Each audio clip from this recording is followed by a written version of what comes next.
okay, now here's a movie where I'll be surprised if it makes like $10,000 this weekend.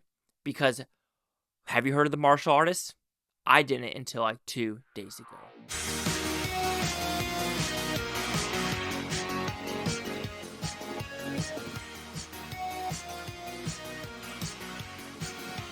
Chase Lee Hockey here with the Blue Futon reviewing the martial artists. So it's about pretty simple premise. We have an MMA fighter and he's Pakistani in nature and he's, going up the ranks, if you want to put it that way. And he goes in this organization called the IFC. And this organization is not like MMA where it's like a ring. It's basically, you could call it a fight to the death or else someone gives up. But there's no time limit. There's no elements to it. You're just going to fight until one person gives up, one person dies, and it could last freaking forever. But however, the main character, he has some internal demons with his brother, with his dad, with his mother, and everything going around in this world. So, did I like this film? Honestly, not really. I think the biggest issue with this movie is the story, and just understand that this guy, he directed it, he wrote it, produced it. You got to pay attention to elements of mistakes as well as just reality of like, if you want someone to do something here, it has to correlate to do something there. So when talking about the positives, when I do think fighting, sorry about the coffee, is on screen, some of it's not bad.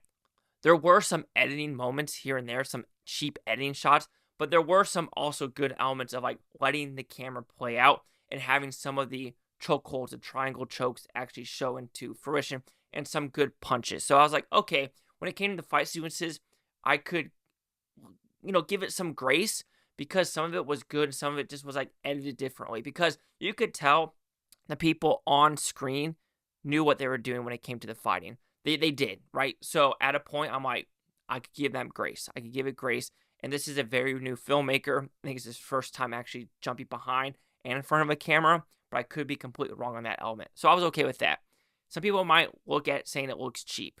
Sure, but I do think that's fine with it because even though some people might say it's like cheap cameras and things like that, there was enough good cinematography or scouting location moments where I really enjoyed it, especially like when you're in Pakistan, like on this mountain. It kind of felt like, I want to say like, I'm not trying to think like Karate Kid, but it just felt like very like Kung Fu Panda-ish in the in the adult version where everyone's on a mountain battling. I don't know, it's in a lot of other movies, almost like Doctor Strange, right, where they're always on the ledge and they're always fighting like so you get that element here as well.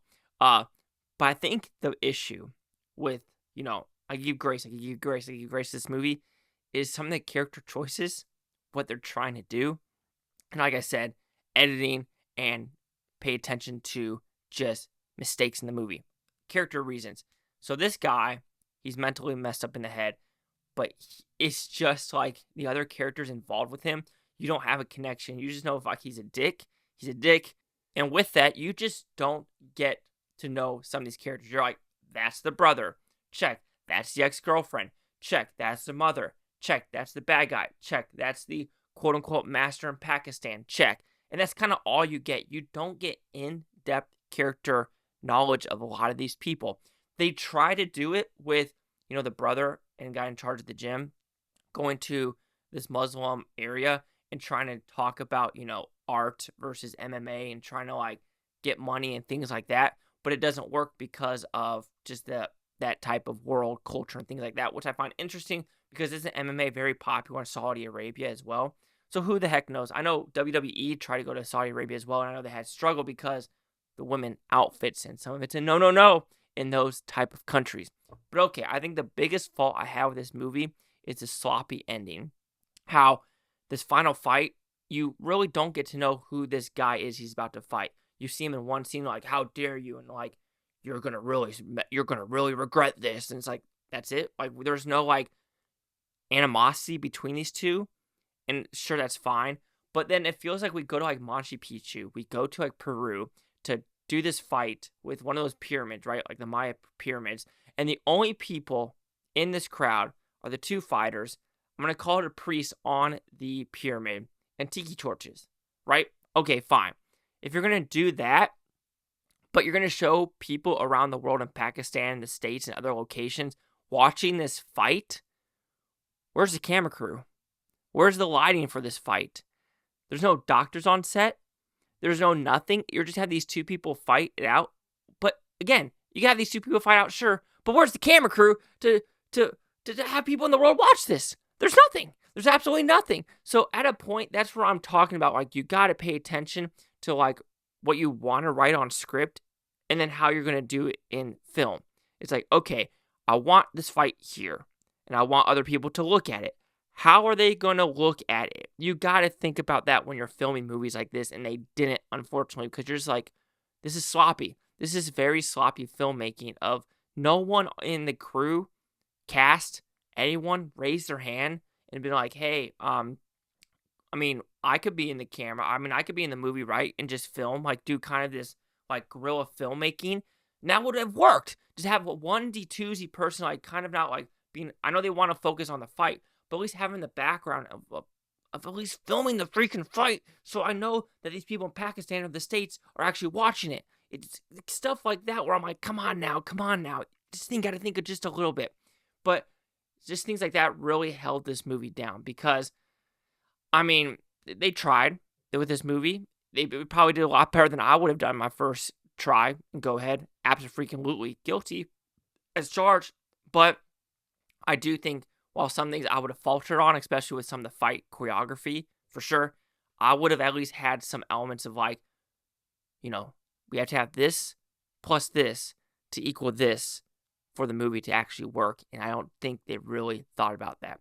So overall, the martial artists, yeah, I think there's good fighting elements in this movie, but I do think the story is kind of tropey, very one-dimensional characters, and just the ending fight sequence, when it ended, I'm just like, oh, this movie was, and then, oh yeah, why did he actually go to Pakistan? When he was there, to me, he learned nothing. They didn't show like a montage of like him getting better. There was none of that. They just talk about, oh, he's riding in the ranks of Asia. That's all you're giving me? Come on now. So the martial artist will receive a 1.5 out of 5 Futons, which equals that 30%. Let's see the critics' news scores gave this one. So we have nothing except one audience reviewer, and it's Avi Offer, the NYC movie guru. And he actually watches a lot of these lower budget movies as well, but he goes shallow, clunky, and choppily edited. I would go with sloppy, choppy edited. Clunky and shallow is probably good words too, because at a point, you're just going to locations and nothing's being done. And you might be wondering, well, that sounds like a 20% movie. But the 20s and the 10s, for me, are movies that I watch and I just get pissed off at stupid shit. Like, yeah, some stupid shit might have been in this movie, but I was never really pissed off at what this movie was trying to do. So 30% and then nothing. Chase Hawk here at the Blue Futon. Like, comment, subscribe. One more thing is Booftopia. You Booftonians. Thank you for watching. Have a great day. I'll watch this tape tomorrow. Week from nothing here for now. Every single freaking one of you. And again, sorry for my choppy voice. It's slowly coming back from this post-nasal drip.